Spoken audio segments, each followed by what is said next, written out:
Right Network. Mobilizing, countering the left, energizing the right. New Right Network, home of the New Right movement. Good evening, everyone. Welcome to New Right Network's original series, SmythTV. Your host, Brian Smith, giving you all the breaking news of the day, wrapping it all up, making sense of it, exposing the fake news media, the lies, the propaganda from the left, and giving you the real news, folks, every single night, Monday through Friday, 7 to 8 p.m. Eastern. And today is a special day. Not only that it's my birthday, but we're doing something special today for the first day of summer, June 21st, Friday feeling. We're going to have movie night tonight, guys. It's a continuation of Conspiracy World War I. This will be Conspiracy World War I Part 2. Very, very interesting how things are leading up and what the English did, what London did to drag America into the war. Yeah, folks, the stories, names have changed, story sounds a little bit different, but it's all the same. We're still fighting the deep state. We're still fighting the dark side. And we're exposing that right here on SmythTV every single night. And folks, if you, just an announcement, if you're a writer, if you want to be a writer, if you are a journalist and want to get involved, go over to newrightnetwork.com, get involved, hit the link down in the description below and get involved. They're looking for new writers and editors, so jump on in. The water's warm, folks. And if this is the first time been on the show, welcome, welcome, welcome. What we do is we showcase patriots and great people on Twitter, their handles, their tweets, as well as Donald Trump's tweets, which we have a handful of them today. Thank you, sir, for tweeting out. You're actually talking to the people on an hour-to-hour, minute-to-minute basis, and we absolutely love it, folks. So we showcase every single person, and if you go down in the description, it says full show notes. Click on that link, and that link will take you over to newrightnetwork.com, where the embed for the video for the show is in the show notes. So you can share that link with your friends and your family so they can watch the show, and then they can see the show notes right down there below. And in the notes, you'll click on the different names. That'll take you right over to Twitter so you know who to follow. And a lot of these MAGA folks, they will follow you back.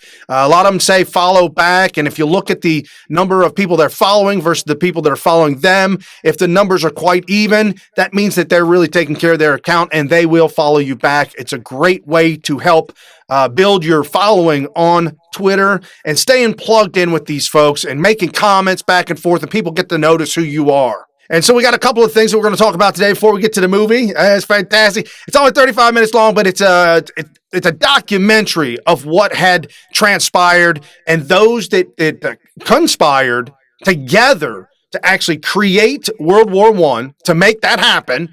And then once that had started, they realized that we got a communist president over in America. And how do we get America in this? We need to get all that communist, because I know we can get him to jump in, even during his re-election run, folks, and we'll get into all that stuff, but it's going to be phenomenal. So the things we're going to talk about here real quick, we're talking about some of the Trump news, a lot of Trump news, some great information, things to feel good about in the direction of our country under this incredible president, as well as the hot button topic. As of yesterday, I talked about it, the Iran story and shooting down 2 drones, each worth $130 million apiece. Tensions getting hot, and you got Ilhan Omar, Rashid Tlaib, the awful Muslim Democrats that are taunting this president. Elected officials taunting this president over high tensions with Iran and the Muslim leaders there. Folks, this is by design. They are conspiring together. This is on purpose. They're being tapped. They're being triggered by the people that are pulling the strings. Hey, it's your time.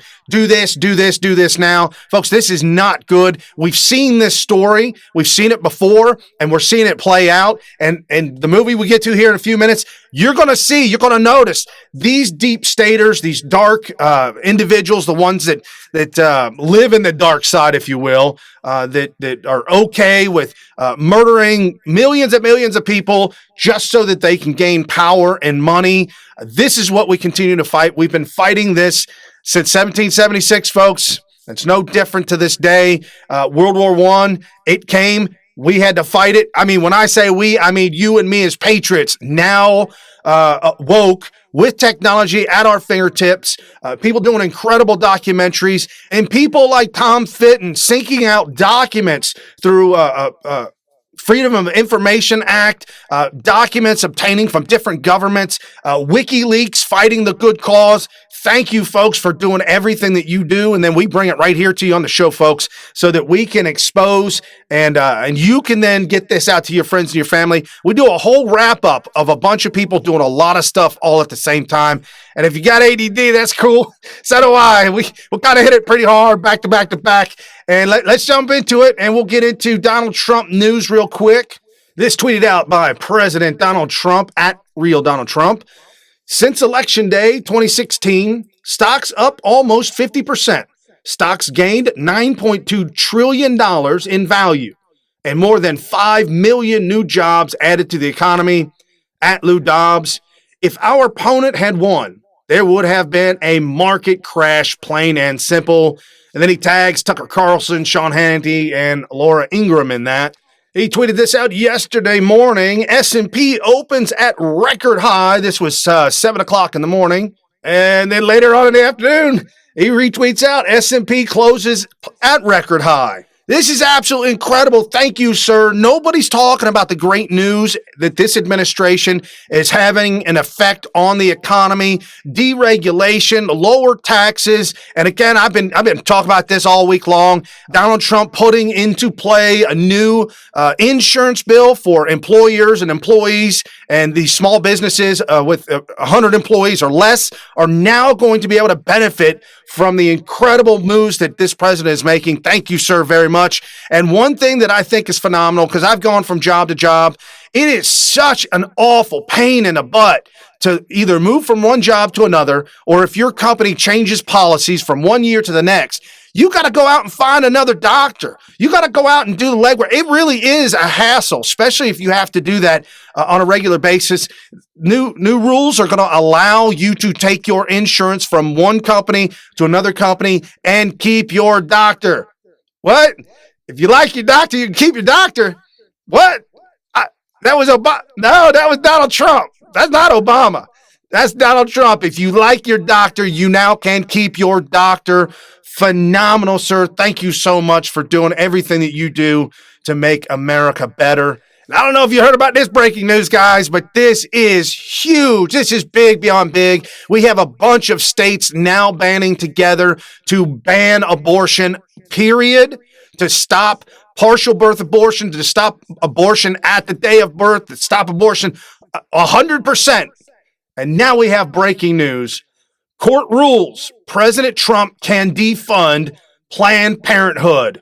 This will cut almost $60 million in taxpayer funds. This by lifenews.com. A 3-judge panel said the administration will likely prevail in the legal battle over Title X family planning program, since similar Reagan-era rules were upheld by the Supreme Court almost 30 years ago. Absent a stay, HHS will be forced to allow taxpayer dollars to be spent in a manner that it has concluded violates the law, as well as the government's important policy interest in ensuring that taxpayer dollars do not go to fund or subsidize abortions, wrote the judges, all appointees of previous Republican presidents in a 3-0 opinion. Guys, this is huge. We're making big strides and moving forward. I know some states they're not outlawing abortion 100%, but at least we're getting to that point and we're turning the curve. Any ban on abortion is a good step and a good measure. Not like Governor Northam out there in Virginia. He said that, once the baby is born, the doctor and the mother can then decide what's best for the baby, if it should live or die. There you go. Democrats on display. Why does he get a free pass on that? And why does he also get a free pass on wearing blackface and or the hood? That hashtag Blexit. I'm talking to you, folks. I'm talking about walking away from the Democrat Party and the evils that they support and the evils that they continue to push. And as we continue to fight the deep state, and as Donald Trump continues to fight all the forces that are coming at him, the globalists, the ones that do not want to lose power, we've got individuals working for the government, trying to help Donald Trump. And remember here this week, Governor Cuomo signed into law illegals can get driver's licenses. And we know in California, once you go to get a driver's license, they can sign you up to vote. Here in Ohio, I was standing right next to a lady, and as she was renewing her driver's license, the lady across the counter asked her if she was registered to vote and if she would like to register now. This is the problem that we're facing. And at Black Widow 1928, a great patriot to follow, upstate New York clerks refuse to grant illegal aliens driver's licenses. They are taking a stand against the state's controversial new law granting driver's license to illegals despite legislation signed by New York Governor Cuomo. This at the New York Post. Just like the lady down there in Kentucky that refused to give marriage licenses to a man and a man or woman and woman, gay couples. I'm all in agreement, folks. If you want to get together and have a civil union, which is what you had, fair enough. Good to go. Piece of paper, sign on a dotted line. I came up with a word for you. It's called garage. We have marriage. You guys have garage. You cannot redefine a word.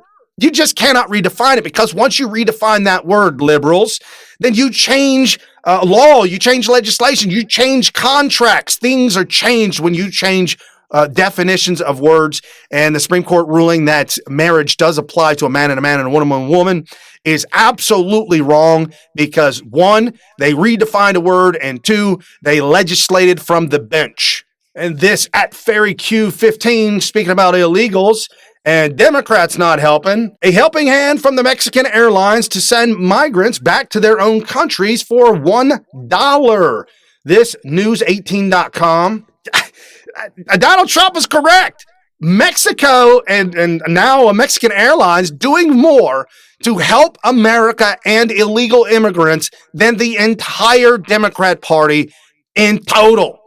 How amazing. Thank you so much. And as we turn the corner and get into the conspirators and who is conspiring against the American people, that's the way it's been going for the last 100 years, as we're starting to see all these things unfold, documents coming out, WikiLeaks spilling things, Freedom of Information Act. Now we have presidents and government officials and new government officials in different countries around the world willing to work with Donald Trump, willing to work with the people, like in Ukraine, the new president in Italy. Folks, I'm telling you, we're turning the corner, and technology being what it is, we are living in an incredible day and age where information is just so abundant that we can expose these deep state conspirators. And now we have the big thing that's really flaring up, no pun intended, Iran. Back in 1979, it was the overthrow of the Shah. Thank you, Jimmy Carter, and the installation of the Ayatollah Khomeini. I've shown you guys many pictures of what women what women look like. You can look at them back prior to 1979, folks. Westernized clothes, bell bottoms, high heels, bikinis, two-piece bikinis, all just beautiful women. Now, no, man, ain't legal. You're under Sharia law.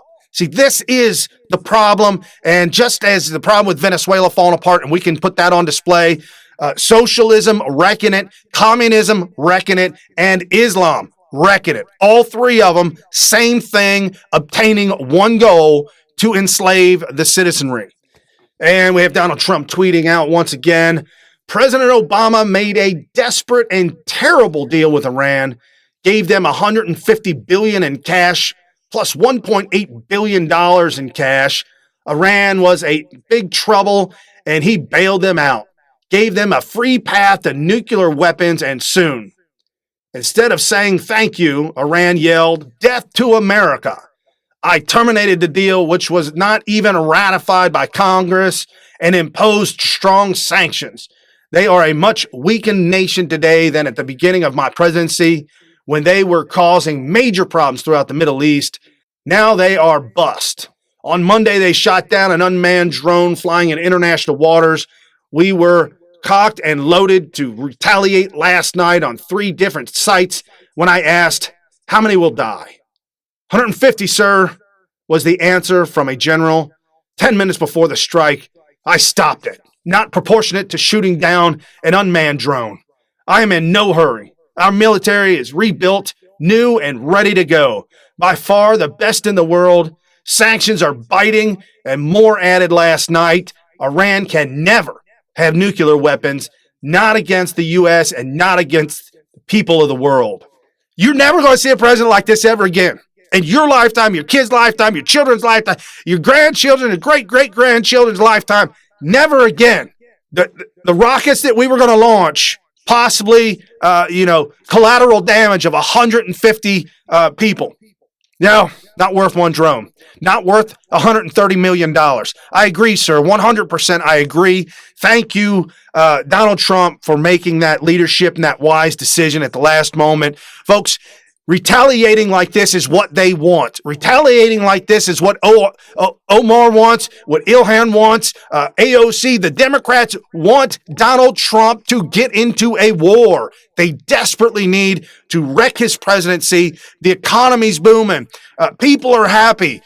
His base is stuck to him like super glue and not going anywhere. Things are getting better in America. To go to war could wreck all that. To go to war would cause all kinds of problems and tensions, and a lot of people down the middle of the road, they don't like going to war. I don't like going to war either. I don't think we should be in a lot of these different wars. Pull these people out of Pakistan, Afghanistan, and Syria. Get our troops out of those places. Fine to hang out in Germany. Fine to hang out and protect Italy. No big deal. But in the Middle East, we shouldn't be there. And now, by the grace of God, thank you, good Lord above, Jesus Christ, thank you so much for blessing Donald Trump and guiding him with supernatural wisdom. Leaders around the world, Christian leaders specifically around the world, have been praying day and night for Donald Trump and the correct decisions. I'll tell you what, this is probably the biggest one that he's made yet. And I'm just really, really happy about it. And this at DG Perzer. Chuck Schumer, Red Arrow, is the bumbling fool cheering after meeting with president and later commenting he was worried the administration may bumble into war. He and Nancy Pelosi are bottom feeders, caring more about their power than any soldier, sailor, Marine, or USA. Making this large screen and letting it play over and over, folks, that's Chuck Schumer right there, throwing his hands in the air like he just won something. And there's Nancy Pelosi in yellow, clapping her hands as if they both had won something. Conspirators. You want to know who the conspirators are? Right here. They're conspiring against the American public, the American people, the will of the people. The Democrats are the conspirators. Obama, conspirator. Joe Biden, conspirator, all of these Democrats conspiring to maintain their power and control over people. And now that AOC, Ilhan, and Rashida Tlaib have now tasted that power, tasted that money, they're piling on as if they've been in Congress for decades. It's going to be a real sad night when they realize quickly that their 2 years is up and they're not coming back. Here's Obama's conspiracy. And the FBI, the conspirators in the FBI, this at Jay Solomon reports, breaking, Representative Mark Meadows preparing referral, asking IG to investigate FBI and Mueller's handling of Manafort's warrant. It's over at thehill.com. Ukraine's top anti-corruption prosecutor, Nazar, told John Solomon that he warned the U.S. State Department, law enforcement liaison, and multiple FBI agents in the summer of 2016 that the Ukrainian authorities who recovered the ledger believed it to be a fraud. Paul Manafort should be let loose. Now we're starting to find out that the black cash ledger used to take down Paul Manafort by the corrupt Ukrainian government, who is no longer there, and now they're starting to clean up their corruption because they were doing ties with Vladimir Putin and the Russians, and on audio tape, saying that they are going to help Hillary Clinton win, and this is how we're going to do it with the black cash ledger. Now we're starting to find out, and now Mark Meadows is getting involved. Thank you, sir, for pushing this information through, because the FBI would not use the audio or the documents or the other officials saying that this was fake, and they're now saying it's as fake as the PP dossier, Christopher Steele, Russiagate. And so what's going on in Iran? What really is happening over there? We've got a friend over there right now who lives in Iran. His name's Hanif. I haven't heard from him in a long time, and I've kept messaging on Twitter and DMing him, just fearing that, maybe internet connection cut, maybe, whatever. I have no idea. And today he messaged me and told me about what's going on June 21st, Friday in Iran. Praying for these folks in Iran, people, absolutely. And if you want to stay posted and abreast on what's going on in Iran, I absolutely implore you to follow Hanif. And he tweets out, Iranian Americans will join hashtag March for Regime Change by Iran's on Friday outside the State Department to say Iran's people are fed up with the terrorist regime and support the protest for a free Iran. And he tags Donald Trump, Secretary Pompeo, Nikki Haley, John Bolton, press secretary. Man, I just praying for these folks over there. I've been watching documentaries and cameras on the ground. See, before we didn't know about what was really going on in Iran since in 79, all the way up until the advent of the cell phone, and everybody's got a camera now. So now the cameras, the internet, everything is exposing, and talk about sunlight as a disinfectant. Just put the light on it and show it. And now we see the protest. We see Iran's regime firing live bullets, killing protesters who, no guns, maybe rock, maybe stick, but no guns. And it's just absolutely horrid. They'll arrest protesters, stick them in prisons, and let them rot to die. This is what Islam does under Sharia law. And more breaking news at Tom Fitton exposing the conspirators. Big arms scandals, smoking gun docs uncovered by Judicial Watch show Obama, Clinton were absolutely aware of the arms going to Syria through Benghazi and were warned about the rise of ISIS, and they were supporting terrorists in Syria. Obama, Clinton created the Syrian-Iran mess. It's the heavy lifting right here. Thank you so much, Judicial Watch. Folks, go down in the description below, click the link, check out the video. It's about 8 minutes long, a lot of detailed information, and Tom Fitton doing a phenomenal job. We are exposing the conspirators here, right here. New Right Network's original series, SmythTV, giving you the breaking news, wrapping it up, making sense of it, exposing the fake news, exposing those who conspire against Americans, and giving you the real news, and giving you the ones that want to conspire with America. Yes, that's right. Donald Trump, Tom Fitton, Mark Meadows, Jim Jordan, Mike Pompeo, John Bolton, all these people are conspiring with us, the Americans, to root out the evil and make America great again. I'm telling you, folks, what an incredible time to be alive and to keep pushing forward. Folks, if you like what you hear on the show and you enjoy this show, jump down in the description below, jump over to SmythTV, become a Patreon of ours, and a special gift if you do, and when you become a Patreon of ours, that you receive the show notes and the show video, everything, 3 hours earlier than everybody else, so you'll know exactly what's going on. You'll get to see the insight of the show. You can actually watch it right there, or you could just go through the show notes and get ready to watch it when it goes live at 7 p.m. Eastern, where I'll be on. We text back and forth. We have comments and conversation. So become a Patreon or jump over to PayPal if you prefer PayPal, or Cash Me. Help support the new news media. I do all of this on my own dime, folks. No sponsors, nobody paying me. It's just you great Patreons helping to get out this great news every single day. And I'm blessed by good Lord above to continue to do this every single night. And right after the show, another incredible patriot, Wayne Dupree, and a good friend of mine. Just jump down on the link in the show notes below and click it, and it'll take you right over to Wayne Dupree right after the show is over. And without any further ado, folks, let's jump into our incredible movie, Conspiracy World War I, Part 2, the next chapter, the American Front, and the sinking of the Lusitania, the killing of 1,190 passengers and crew. Only 128 Americans were on board, folks. 128 Americans. But that cruiser was armed merchant and listed by the London as a warship.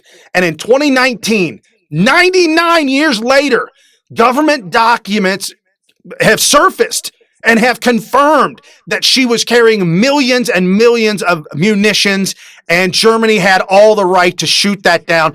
For 128 Americans, and I'm sorry, folks, for 128 Americans, we turned into a war machine to kill 9 million dead soldiers and 7 million civilians. Previously on the World War I conspiracy. The First World War started as the result of a conspiracy. But to understand this conspiracy, we must turn not to Sarajevo and the conclave of Serbian nationalists plotting their assassination of Archduke Franz Ferdinand in the summer of 1914, but to a chilly drawing room in London in the winter of 1891. Rhodes had the money and he had the contact. He was a great Rothschild man, and his mining wealth was literally uncountable.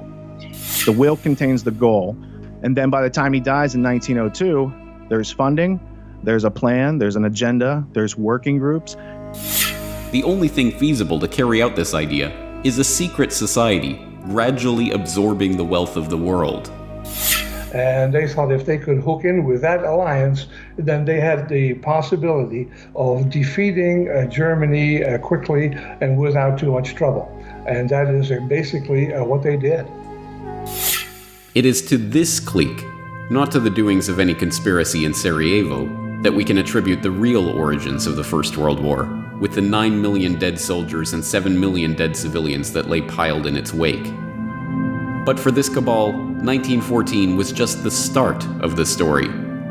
In keeping with their ultimate vision of a united Anglo-American world order, the jewel in the crown of the Milner Group was to embroil the United States in the war, to unite Britain and America in their conquest of the German foe.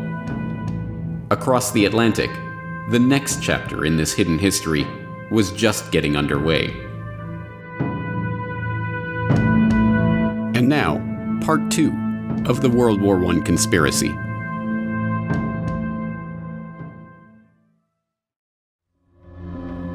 Part 2. The American Front.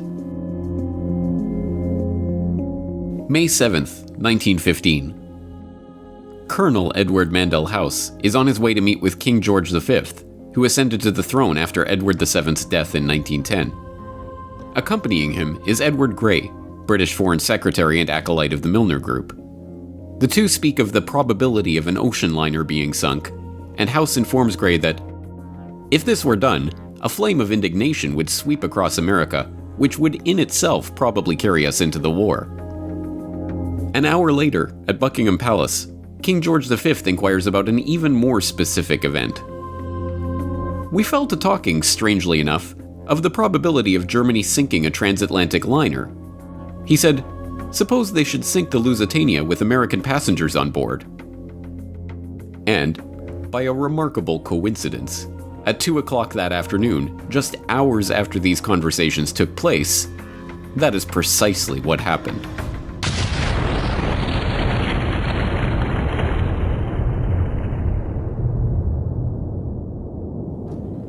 The Lusitania, one of the largest passenger liners in the world, is en route from New York to Liverpool when it is struck by a torpedo from a German U-boat. She sinks to the bottom in minutes, killing 1,198 passengers and crew, including 128 Americans.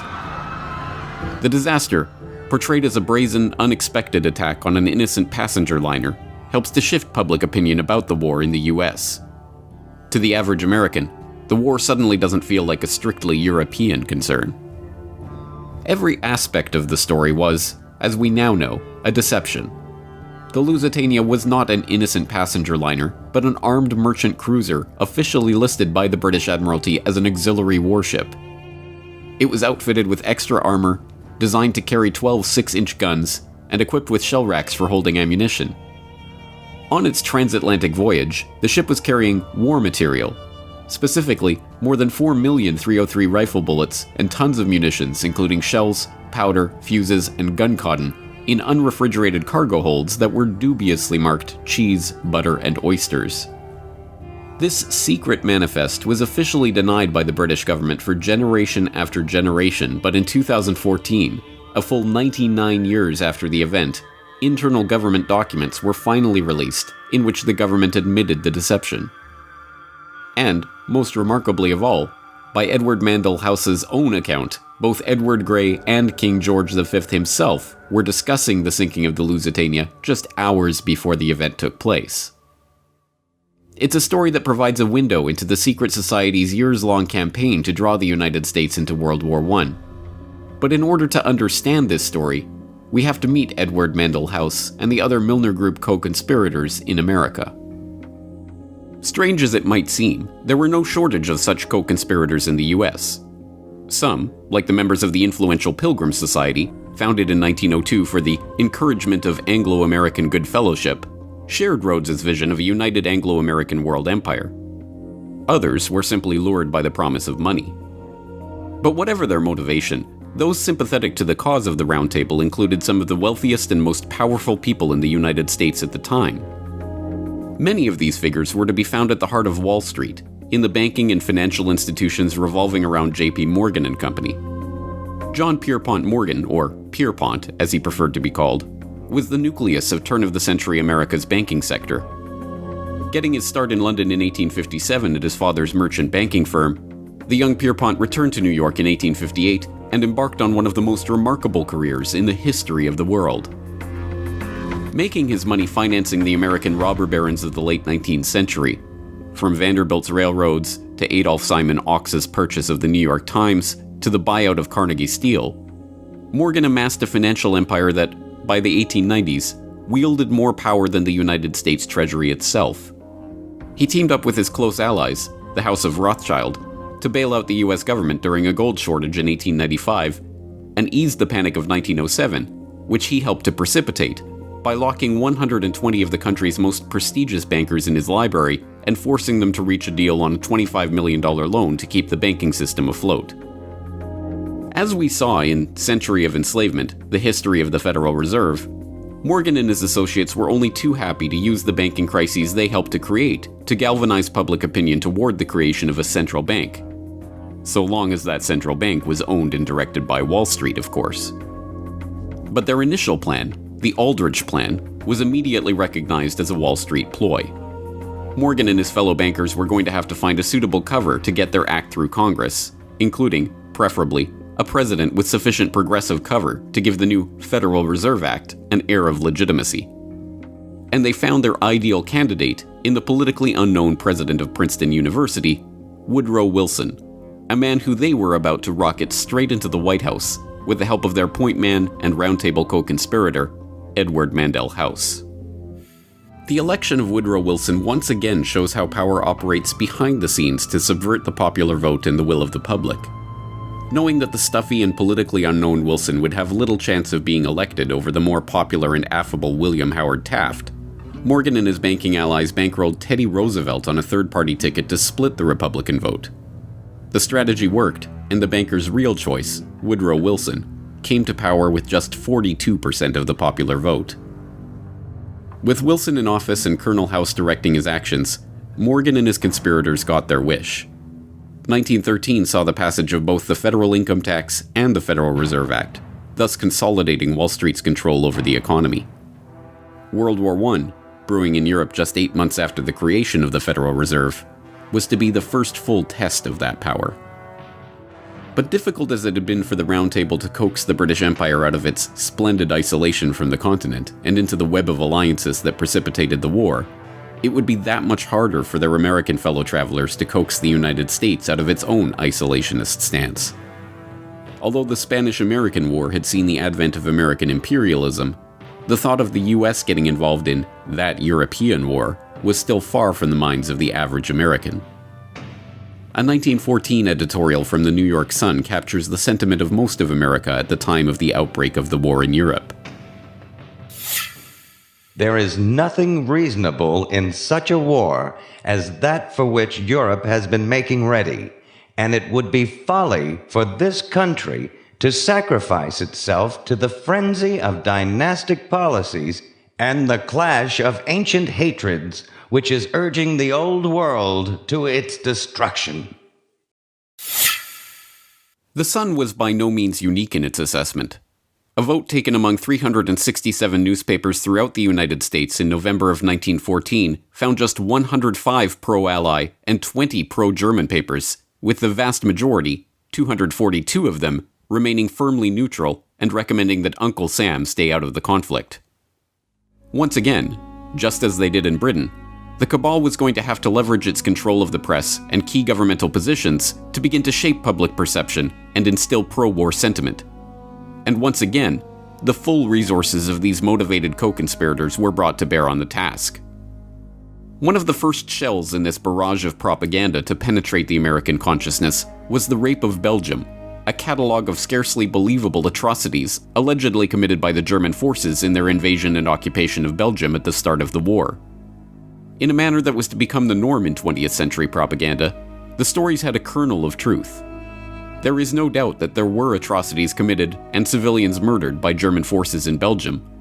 But the propaganda that was spun from those kernels of truth was so over the top in its attempts to portray the Germans as inhuman brutes that it serves as a perfect example of war propaganda. The American population at that time had a lot of German people in it. 30 to 50% of the population had relations back to Germany. So there had to be this very clever propaganda campaign. It's known today as babies on bayonets. So if you have no interest in World War I, but you think it's interesting to study propaganda so you don't get fooled again, then type it into your favorite search engine, babies on bayonets, World War I. You'll see hundreds of different posters where the Germans are bayoneting babies, and it brings about emotions, and it doesn't give you the details of anything, and emotions drive wars, not facts. Facts are left out and deleted all the time in order to create wars. So I think that putting facts back in might help prevent wars. But I do know that they like to drive people on emotion. The babies on bayonets, getting America into World War I, that's a key part of it. Children who had their hands chopped off, nuns that were raped, shocking things, genuinely shocking things. The Canadian officer who was nailed to a St. Andrew's cross on a church door and left there to bleed to death. These were the great myths peddled in order to defame and bring down the whole image of any justification for German action and try and influence America into war. Jerry Docherty, co-author of Hidden History, The Secret Origins of the First World War. That's not to say that there weren't atrocities on both sides. War is an atrocious event, and there are always victims, absolutely. And I offer no justification for it.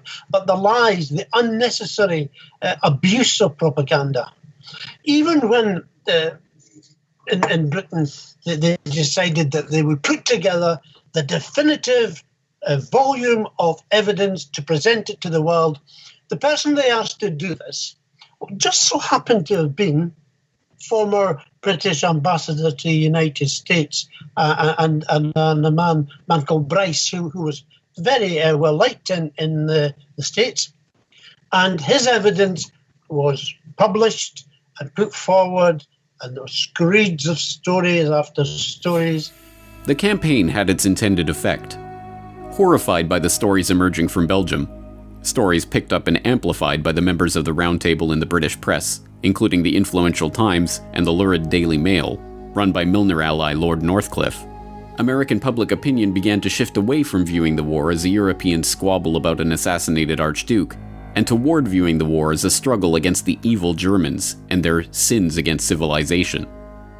The culmination of this propaganda campaign was the release of the report of the Committee on Alleged German Outrages, better known as the Bryce Report, compiled for His Britannic Majesty's government and presided over by Viscount James Bryce, who, not coincidentally, was the former British ambassador to America and a personal friend of Woodrow Wilson. The report was a sham, based on 1,200 depositions collected by examiners who had no authority to administer an oath. The committee, which was not allowed to speak to a single witness itself, was tasked merely with sifting through this material and deciding what should be included in the final report. Unsurprisingly, the very real atrocities that the Germans had committed in Belgium, the burning of Louvain, Andenne, and Dinant, for example, were overshadowed by the sensationalist and completely unverifiable stories of babies on bayonets and other acts of villainy. The report itself, concluding that the Germans had systematically and premeditatedly broken the rules and usages of war, was published on May 12, 1915, just 5 days after the sinking of the Lusitania. Directly between these two events, on May 9, 1915, Colonel House, the man who Wilson called his second personality and his independent self, wrote a telegram which the president dutifully read to his cabinet and was picked up by newspapers across the country. America has come to the parting of the ways, when she must determine whether she stands for civilized or uncivilized warfare. We can no longer remain neutral spectators. Our action in this crisis will determine the part we play when peace is made, and how far we may influence a settlement for the lasting good of humanity. We are being weighed in the balance, and our position amongst nations is being assessed by mankind. But despite this all-out propaganda assault, the American public was still largely against entering the war. It was in this context that the same group of Wall Street financiers who had maneuvered Wilson into the White House presided over the 1916 presidential election, one that the country knew would decisively conclude America's neutrality in the war, or its decision to send forces to engage in European combat for the first time in history. The bankers left nothing to chance. Wilson, who would predictably follow House's lead on all matters, including war, was still their preferred candidate. But his competitor, Charles Evan Hughes, was no less of a Wall Street man. Hughes's roots were as a Wall Street lawyer. His firm represented the New York, Westchester, and Boston Railroad Company for J.P. Morgan and Company, and the Baptist Bible class that he led boasted many wealthy and influential members, including John D. Rockefeller Jr. The affable Hughes was stiff competition for the wooden and charmless Wilson, but such was the importance of American neutrality that "He kept us out of war" actually became the central slogan of the campaign that saw Wilson return to the White House.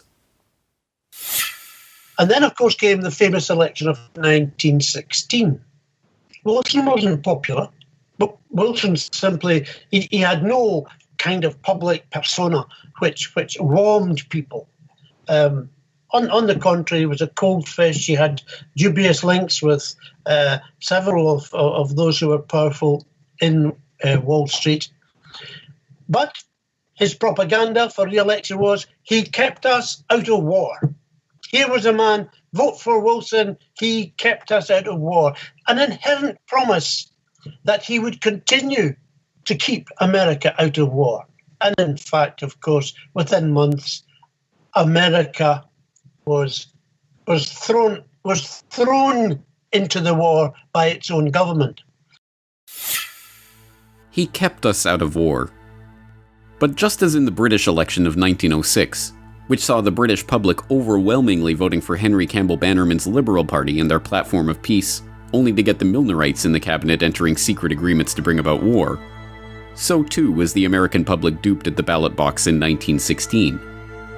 In fact, in the fall of 1915, over 1 year before the election even took place, Wilson's string puller, Edward Mandell House, was engaged in a secret negotiation with Edward Grey, the Milnerite heading Britain's Foreign Office. That negotiation, long hidden from the public, but finally revealed when House's papers were published in 1928, shows the lengths to which Grey and House were willing to go to draw America into the war on the side of the Allies and against the Germans. On October 17, 1915, House drafted a letter to Grey which he called one of the most important letters I ever wrote. Before sending it, he split it into 2 separate coded messages to ensure it would not be readable if it were intercepted.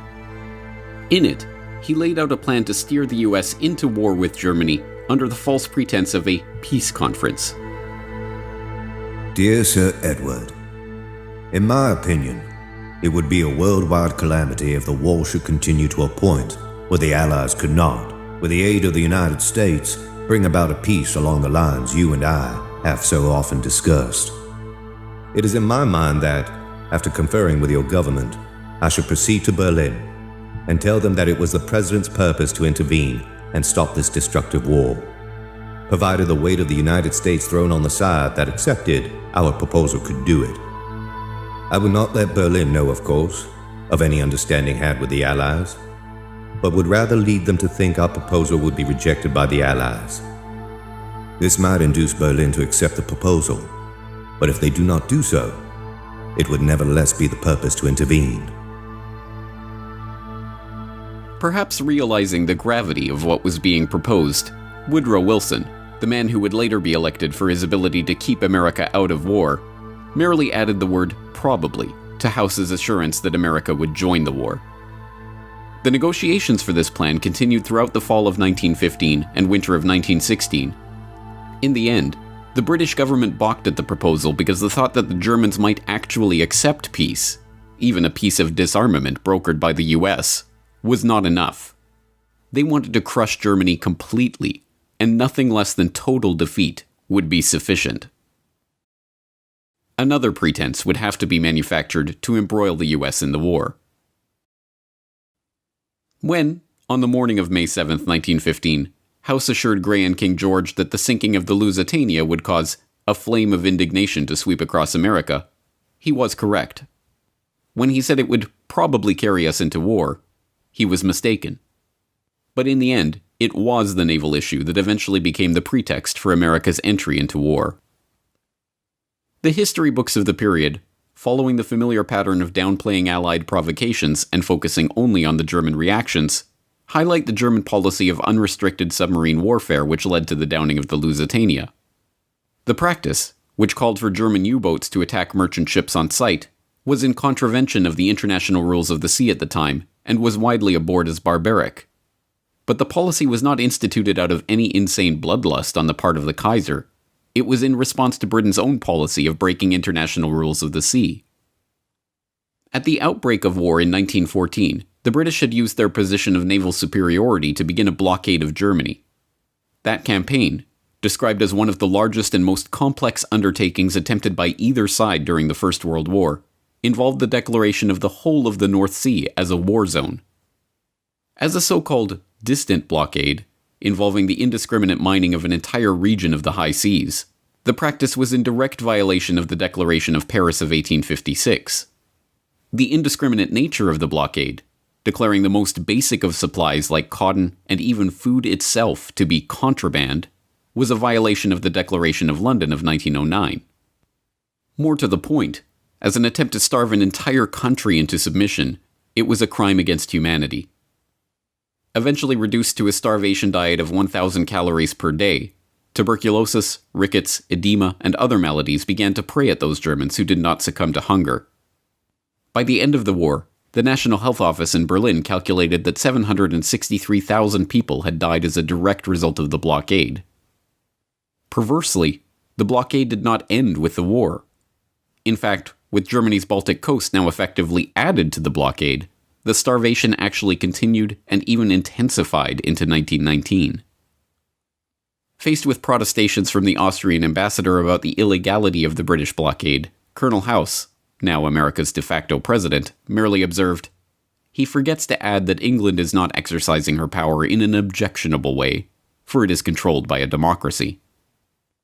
This double standard was not the exception, but the rule when it came to those in America's East Coast establishment who were hungry to see the US join the Allies on the battlefields of Europe. As historian and author Ralph Raico explained in a 1983 lecture, it was these double standards that led directly to America's entry into the war. The Wilson administration now takes a position which will ultimately lead to war. The German government is to be held strictly accountable for the death of any Americans on the high seas, regardless of circumstances. The Germans say, well, let's see if we can live with this, as long as you're willing to put pressure on the British to have them modify their violations of international law. That is, they're placing a food on the list of contraband materials, which had never been done before. The British, as you know, take your merchant ships off the high seas on the way to Rotterdam, because they say if anything that goes to Rotterdam is going to go to Germany. So they take American ships off the high seas. The British have put cotton on the list of contraband, confiscating these materials. They interfere with letters going to the continent because they think there's military intelligence possibly involved. The British are imposing in many ways on Americans. So if you hold them responsible, we'll behave ourselves as far as submarines go. This was not to be the case. and the attitude of the Americans towards British violations of neutral rights were quite different. One reason is that the American ambassador to London, Walter Hines Page, was an extreme Anglophile. One time, for instance, he gets a message from the State Department saying, tell the British they have to stop interfering with American mail shipments to neutral ports. And the American ambassador goes to the British Foreign Minister, Edward Grey, and says, look at the message I've just got from Washington. Let's get together and try to answer this. This was his attitude. The British were never held to the same standard as the Germans. At home, Theodore Roosevelt, who in previous years had been a great friend of the Kaisers and a great admirer of Germany, now says we have to get into this war right away. Besides that, there's a campaign for preparedness, for building up the American Army, the American Navy, drilling American citizens in combat techniques. There's a kind of hysteria, really, that travels over the country, considering that there's, at this time, certainly, no chance of some kind of immediate threat to the United States. And people like Roosevelt and Wilson begin talking in a very unfortunate way. Wilson says, for instance, in America we have too many hyphenated Americans. Of course, he meant German Americans, Irish Americans. And these people are not totally loyal to our country. Already scapegoats are being looked for, and public opinion is being roused. In January, this diplomatic negotiation, the exchange of memos goes on for the next few years. In January of 1917, the Americans, not having been able to budge the British in the least on any British violation of American rights, the British blockade intensifying, the Germans really feeling hunger, in a very literal sense, especially the people on the home front. The Kaiser is persuaded by his admirals and generals to begin unrestricted submarine warfare around the British Isles. The American position by this time had solidified, had become a totally rigid one, and when all is said and done, when you go through all of the back and forth memoranda and notes and principles established, the United States went to war against Germany in 1917 for the right of Americans to travel in armed, belligerent merchant ships carrying munitions through war zones. Wilson's position was that even in that case, the Germans simply had no right to attack the ship, as long as there are Americans on the ship. Shall I repeat that? Armed, belligerent, that is to say English, armed English merchant ships carrying munitions could not be fired upon by the Germans as long as there were American citizens on board. And it was for the right of Americans to go into the war zone on such vessels that we finally went to war. After months of deliberations, and with the situation on the home front becoming increasingly desperate, the German military commanders decided to resume their unrestricted submarine warfare in 1917. As expected, U.S. merchant ships were sunk, including 4 ships in late March alone. On April 2, 1917, Woodrow Wilson made his historic speech calling for Congress to declare war on Germany and commit U.S. troops to European battlefields for the first time. The speech, made over 100 years ago by and for a world that has long since passed away, still resonates with us today.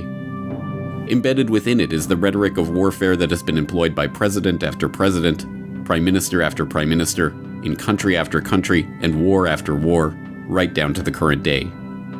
From it comes many of the phrases that we still recognize today as the language of lofty ideals and noble causes that always accompany the most bloody and ignoble wars.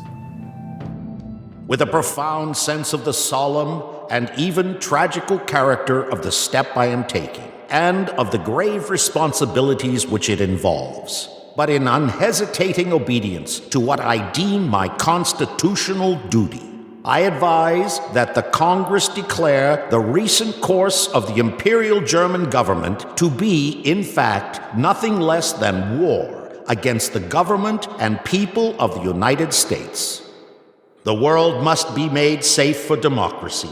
Its peace must be planted upon the tested foundations of political liberty. We have no selfish ends to serve. We desire no conquest, no dominion. We seek no indemnities for ourselves, no material compensation for the sacrifices we shall freely make. We are but one of the champions of the rights of mankind. We shall be satisfied when those rights have been made as secure as the faith and the freedom of nations can make them. 4 days later, on April 6, 1917, the U.S. Congress issued a formal declaration of war against the Imperial German government. Inside the White House, President Woodrow Wilson conferred with advisors, then signed the proclamation of war against Germany. Everywhere there was cheering and waving of flags. Hindsight or cynicism might make us smile at the thought that this war was sometimes called the Great Adventure. Never again would we see our entry into a major conflict excite so many to such heights of elation. Naive? Probably. But here was a generation of young men not yet saturated by the paralyzing variety of self-analysis and the mock sciences. They believed. Over there, send the word over there, that the Yanks are coming, the drums rum-tumming everywhere, so prepare, stay up. All along the Western Front, the Allies rejoiced. The Yanks were coming. House, the Milner Group, the Pilgrims, the Wall Street financiers, and all of those who had worked so diligently for so many years to bring Uncle Sam into war had got their wish. And before the war was over, millions more casualties would pile up. Carnage the likes of which the world had never seen before had been fully unleashed. The trenches and the shelling, the no man's land and the rivers of blood, the starvation and the destruction, the carving up of empires, and the eradication of an entire generation of young men. Why? What was it all for? What did it accomplish? What was the point? To this day, over 100 years later, we still look back on the horrors of that great war with confusion. For so long we have been told non-answers about incompetent generals and ignorant politicians. It's the senselessness of war the teachers of this fraudulent and partial history have told us with a shrug. But, now that the players who worked to set the stage for this carnage have been unmasked, these questions can finally be answered. Guys enjoyed that as much as I do. I love watching these documentaries. I love being involved, and I love watching them with friends and family and texting back and forth. Love the comments below. Thank you so much. Crush the share, crush the follow, and all the hearts. Thank you, thank you, thank you. And again, it's because of great patriots like you that jump over to SmythTV, become a patron, that we can continue to do this show every single night, Monday through Friday. And I'm cutting out of town. I'm gonna go celebrate my birthday with friends and family, going out camping this weekend. Enjoy the weather. Enjoy the tax breaks. People are traveling more now in the summer because it was the summertime, but everybody's got disposable income. They've got a little extra. They got a little more. As we talked about at the beginning of the show, the stock market true to roof. S&P up. Records up. 5 million new jobs, up. Things are just getting better under this administration. Think back, folks. Are you better off now than you were 4 years before? You gotta remember that. 4 years before, we were being had the thumb on our back. The conspirators were going against the people of America, and now we can expose them every single night. Oh, goodness gracious, guys, for Freedom Friday, summer solstice, June 21st, my favorite day. Have a good weekend. You've been listening to New Right Network, mobilizing, countering, energizing. Online at newrightnetwork.com.